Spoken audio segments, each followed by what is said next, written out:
Okay, this is the September 2021 or November 2020 second iteration of the paper for the chemistry for the trial exam. It was the November 2020 paper that got co-opted to be the trial exam for 2021.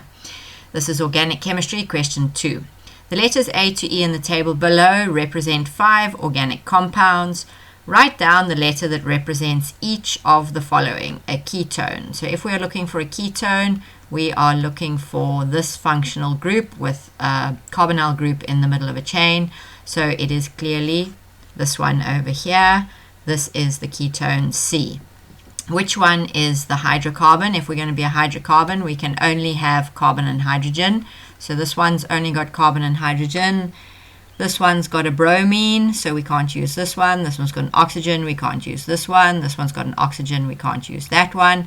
But if we look at E, then yes, there's only carbon and hydrogen. So it can be B or E. Both answers will be acceptable. Then it says, which one is an alkene? Now, we're not sure about this BCXHY. They don't tell you what's the ratio of the atom, so it could be an alkene.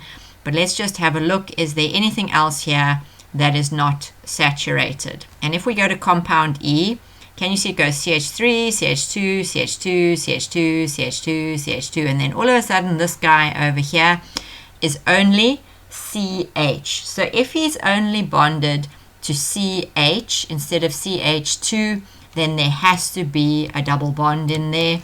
So I would say that the alkene is E because we don't know much about B.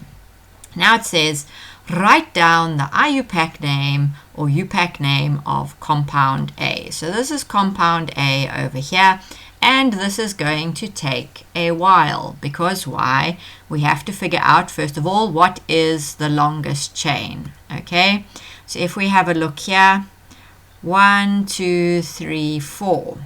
Okay, or we can go 1, 2, 3, 4. Or we can go 1, 2, 3, 4. But what you can also do is go 1, 2, 3, 4, 5, 6. Just because there is a bend in the chain here does not mean that these carbon atoms are not in a line. Because of the 3D geometry, these carbon atoms are actually in a line. And we can do the same thing here. 1, 2, 3, 4, 5, 6. Okay? So the short story is, if you see something that looks like an ethyl group, this looks like an ethyl group, and this looks like an ethyl group, you need to be on your guard because an ethyl group might actually just be the continuation of the chain. But for now, I'm going to say that this is the longest chain, 1, 2, 3, 4, 5, 6 carbons. So what have I got here? I've got 6 carbons. So if I've got 6 carbons in a row, I am going to use the hex. Okay, now what have we got here? I can see here and here is a methyl group. So I've got 2 methyl groups, okay, which we are going to call dimethyl. Okay, and then what else have we got? We've got a bromine. So somewhere in our name, we've got to have a bromo. And then if we take this to be the longest chain, we then have this dude sitting over here, which is an ethyl group. Okay, so now these need to be named in alphabetical order. And I know dimethyl comes before ethyl in terms of the alphabet, but they're not interested in the di, they're interested in the methyl. Okay, so first of all in the alphabet, we're going to have bromo, okay, and then after B is going to become the ethyl and then the dimethyl. So for instance, if you had trimethyl, it would also come after ethyl. The ethyl group is always before the methyl, regardless of whether it's methyl, dimethyl, trimethyl, whatever. Okay, so we've got that, and then we're going to have hexane on the end for the 6 carbons. So we figured out all of our functional groups, but now we have to do the numbering, okay? And the short story here is we must number so that everybody's got the smallest number. So we've got 2 options here. We can say This is carbon number 1, carbon number 2, carbon number 3, carbon number 4. Okay, let's rub everything out here and have another go here. Okay, can you see where my long chain is? Let's make my long chain yellow again here. Okay, if we call this carbon number 1, carbon number 2, carbon number 3, carbon number 4, 5, 6, this is the 1 option. If we do this, then the bromine is on 2. The dimethyl, both of them are on carbon number 3, so it'll be 3, 3. And then the ethyl is on carbon number 4, okay? Or you have to check what happens if I start from the other end of the chain. Carbon number 1, carbon number 2, carbon number 3, carbon number 4, carbon number 5, carbon number 6. So then my bromine becomes on carbon number 5. My methyl group is 4, 4, and my ethyl group is 3. So now which one of these do we pick? The short story is we pick the one that adds up to the smallest total. 3 plus 3 is 6, 7, 8, and 4 is 12. 4 and 4 is 8, and 5 is 13. This one adds up to 16. Okay, so what are we going to do? We're going to pick the one that adds up to 12. So when we want to name this thing, we're going to say the bromine is on carbon number 2. So we go 2 dash bromo, and then we're going to go dash 4 dash ethyl dash 3 comma 3 dash dimethyl hexane, and that is going to be its name. Commas separate numbers, dashes separate numbers and letters. If you put 1 foot out of place here, you will not get your 3 marks for it. Okay, watch out for ethyl groups. They might just be an extension of your chain. Watch out for your numbering. There's no preference to alkyl groups versus halogens. Neither is more important. They're the same importance. You just number according to what will give you the lowest total of numbers depending on which end of the chain, and in this instance this is the answer. 2 bromo, 4 ethyl, 3 3 dimethyl hexane. And you have to put the 3 twice for these, because if you say dimethyl hexane, you have to specify on which carbon each methyl is, because what would happen if I put the other CH3 here instead? Then I would have 2 3 dimethyl, okay? But we don't have that, so make sure you've got a number for every functional group. Now it says write down the structural formula of compound D. So let's go. Compound D is this guy over here. So I've got a carbon that is bonded to 3 hydrogens. There's my CH3. And then it is bonded to a CH2 twice. So there's the one CH2. Here is the second CH2. And then it's bonded to a carbon, which is bonded to a hydrogen, which is also bonded to a hydroxyl group. And then that is bonded to a carbon, which is bonded to 2 hydrogens, and then that is bonded to another carbon, which is bonded to 3 hydrogens. So we've got the hydroxyl group over here. Let me draw it nicely for you here. The hydroxyl group is on the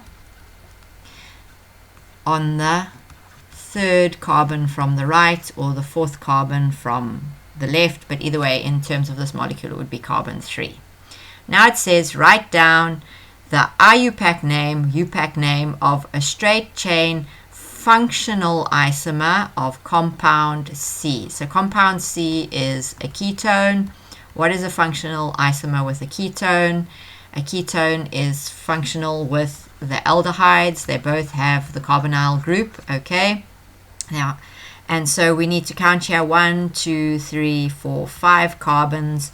The isomer will be pentanal, okay, and it is only pentanal. That's a 5-chain aldehyde. It is only pentanal. You cannot say 1-pentanal because the carbonyl group is always in an aldehyde on the last carbon, so it is extraneous. It's too much to say 1-pentanal because by definition an aldehyde has the functional group on the first or the terminal carbon, so it is pentanal straight. And then we come to the last part of the question. It says to you, compound B is a straight chain compound that undergoes the following exothermic reaction. So here I've got my hydrocarbon, I'm adding oxygen and I'm producing carbon dioxide and water. So this is an exothermic reaction. This is burning something in oxygen, which is combustion. Also, if we are adding oxygen, it is an oxidation reaction. Okay, so combustion, oxidation. It says, now determine the molecular formula of B. This is quite easy. You know that, look here, there are X carbons on the left. They must go to be these carbons on the right. And then you have these Y hydrogens on the left. They must go to be these hydrogens in the water. Okay. But what you must also watch out for is, look over here. There is a 2 of these, 2CXHY. So on the right hand side, how many carbons do I have? I have 16 carbons. And how many hydrogens do I have? I have 18 hydrogens, and I have 2 CXHY on the left hand side. So if I want to know the formula for just one of these, okay, I would have to divide the right hand side by 2. So CXHY is going to be the right hand side divided by 2. So 16 divided by 2 equals 8. 18 divided by 2. Where did I get 18? Look what a silly thing I've done. It says 18H2. Yes? So this is in actual fact 36 hydrogen atoms, because there's only one carbon in carbon dioxide. Goodness me. Luckily I caught that before I taught you the wrong thing. Okay, so then I have 36 hydrogens divided by 2, which is going to give me 18. So my X is going to be C8 and my Y is going to be H18. And you can check 8 times 2 is 16 plus 2 gives you 18. That is a correct molecular formula. Look what happens if you had forgotten the 2.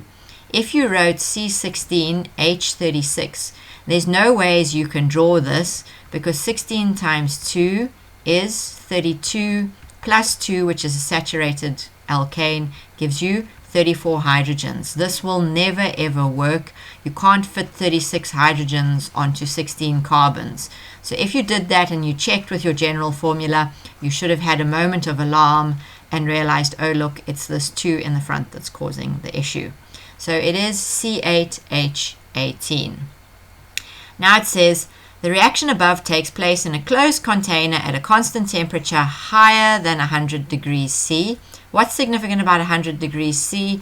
It is the boiling point of water. So the water is all going to be a gas. Okay, you can actually see in the equation that the water is got the state symbol of a gas, and the carbon dioxide has got the state symbol of a gas. And it is burning with a gas.